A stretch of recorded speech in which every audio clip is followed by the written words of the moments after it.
Alors, on a ici et ici les gamelles pour le midi. Là, on a 3 gamelles poulet. Là, on a 2 gamelles émincées de bœuf qu'on a fait tout à l'heure. Ici, nous avons un reste de légumes pour le soir. Hop. Je vais mettre ça là. J'ai aussi préparé des patates douces qui vont me servir de glucides pour les dîners. Donc là, je pense qu'on est bon. On a de quoi faire pour la semaine à venir. On peut survivre. Je pense que du coup, je peux passer aux gaufres. Les gaufres, c'est mon goûter fétiche ces dernières semaines, ces derniers mois même. Des gaufres protéinées. Je vais vous montrer comment je les prépare et puis en même temps, je vais vous raconter mes vacances et ces derniers jours. Allez, on va faire des gaufres. Alors, du coup, en attendant que ça chauffe, qu'est-ce qui s'est passé ces derniers jours? Eh bien, du coup, aujourd'hui, c'est dimanche. Vous me voyez en train de faire mon meal prep habituel. J'ai montré sur les images précédentes que j'avais déjà préparé mes gamelles pour le midi, ainsi que des glucides et des fibres, des légumes pour le soir, pour la semaine à venir. Qu'est-ce qui s'est donc passé ces derniers jours? Eh bien, donc, ça fait une semaine que je suis rentrée des vacances. Je suis partie le 5 juillet en Bretagne. J'ai passé un excellent moment dans un très très bel endroit. Je ne peux que recommander le golfe du Morbihan, surtout quand il fait beau. C'était magnifique, regardez.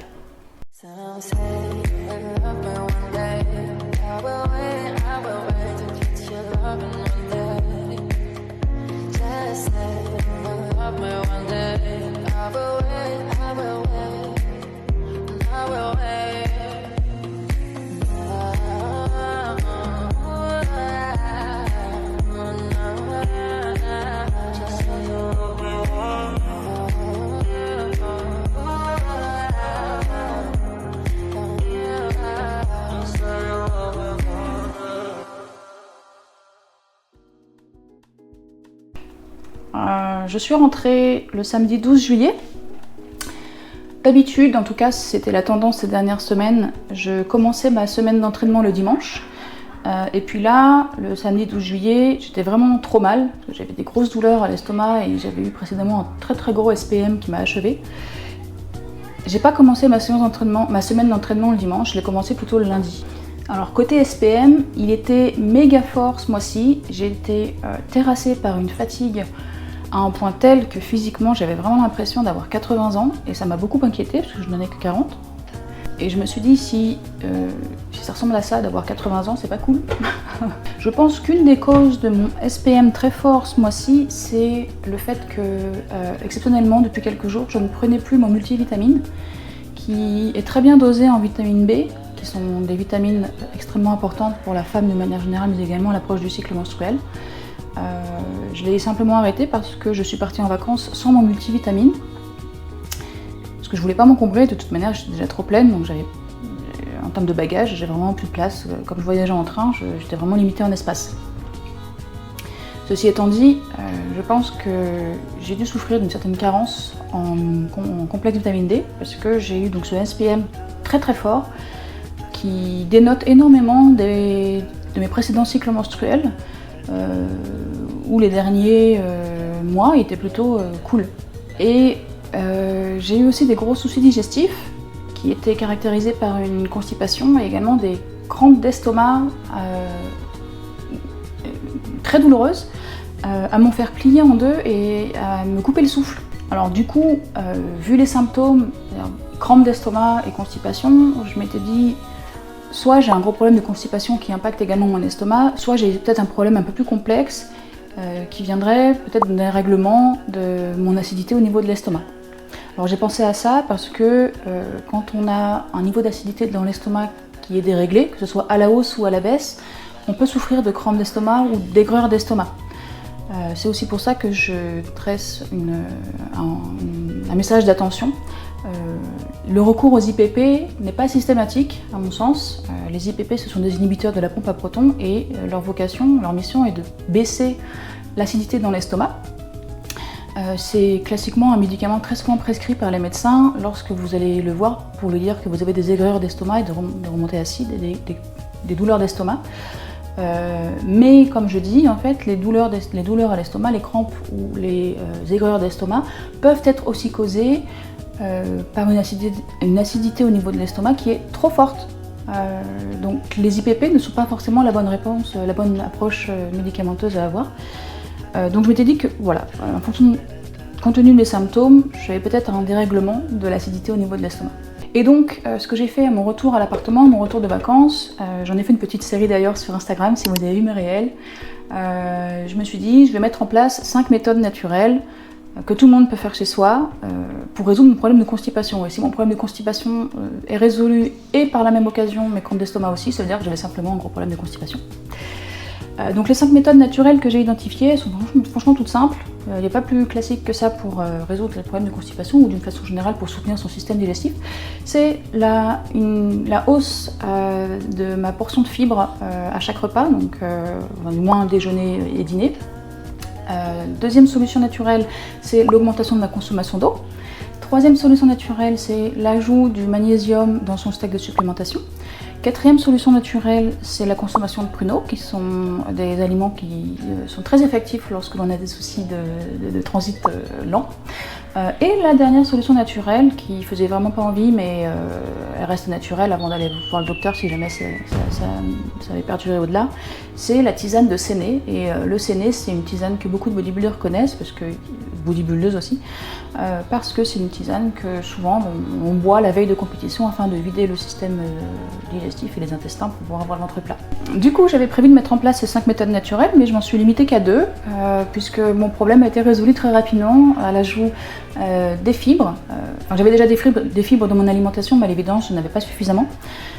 Donc j'ai augmenté ma consommation de fibres et j'ai rajouté par-dessus une forte consommation d'eau. Et 3 jours après, j'ai eu une résolution de mon souci de transit. J'ai quand même ajouté du magnésium à mon stock de supplémentation. Pourquoi? Parce que c'est un supplément que j'ai quasiment tout le temps à l'année en fait. Mais je l'avais retiré depuis à peu près une quinzaine de jours de mon stock de suppléments. Pourquoi? Parce que principalement moi j'utilise pour un endormissement facilité et un meilleur sommeil profond. Et j'avais switché dernièrement par de la glycine à la place du magnésium. Et du coup, j'avais plus du tout de magnésium ces derniers jours dans mon stock de supplémentation. Donc maintenant, j'ai remis le magnésium, j'ai fait péter la glycine et voilà. Je pense que je vais rester sur le magnésium maintenant pour à la fois stimuler mon endormissement et mon sommeil profond et également pour soutenir mon système digestif. Et du coup, je confirme, je n'ai plus de constipation, je ne suis plus constipée, mais je n'ai également plus aucune douleur au niveau de l'estomac. Donc voilà, mon souci de santé était tout simplement lié à une envie de popo. Voilà, donc mon gaufrier est chaud, je vais faire mes gaufres, mais avant cela, je vais vous montrer les quelques clips d'entraînement que j'ai fait quand même ces derniers jours. Alors j'ai pas pu totalement suivre mon programme d'entraînement parce que j'étais vraiment mal physiquement, mais j'y suis quand même allée. Je vous ai fait quelques clips, regardez ça.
pas cuite.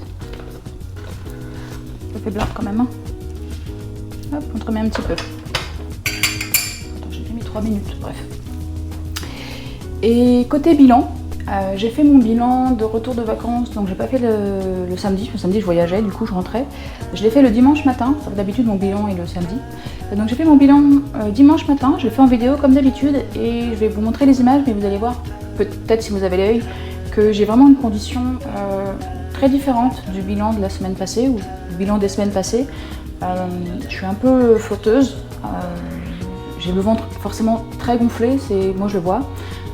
Et j'ai pas l'air de faire du sport ou de faire de la musculation. Mais bon, ça m'impacte pas du tout. Enfin, je mets pas du tout mon estime de soi dans le reflet dans mon image et dans mon corps.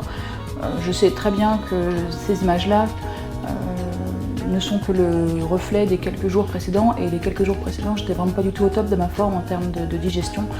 J'ai pas non plus mangé comme je devais manger, il n'y avait que des légumes ou que des pruneaux qui passaient et malgré ça j'étais quand même constipée les jours précédents, donc j'étais vraiment pas du tout au top. Donc voilà les images du bilan.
Ok, donc pendant que la troisième fournée cuit, je voulais vous partager quelque chose de super positif qui m'a fait très plaisir, que j'ai constaté dernièrement. Ça va faire bientôt la 10e semaine que je fais ce programme de 12 semaines. Donc on arrive bientôt à la fin, on a déjà fait plus de la moitié, on a déjà fait les 3/4. Et mes charges sur certains exercices ont énormément évolué et ça c'est super chouette. Parce que ça veut dire que je reprends de la capacité à m'entraîner intensément au sport. Donc ça c'est quelque chose sur lequel je voulais travailler et j'y arrive petit à petit. Et puis aussi surtout, l'augmentation des charges est aussi une très bonne façon de pouvoir se dire que les conditions sont favorables pour une hypertrophie musculaire. Donc c'est plutôt chouette. Je vais continuer comme ça. Alors forcément, comme dans la vie de beaucoup de gens, il y a des hauts, il y a des bas. Mais je vais continuer à fournir les efforts que je dois fournir pour pouvoir poursuivre ma progression sur ces exercices et pouvoir encore voir mes charges augmenter. Regardez.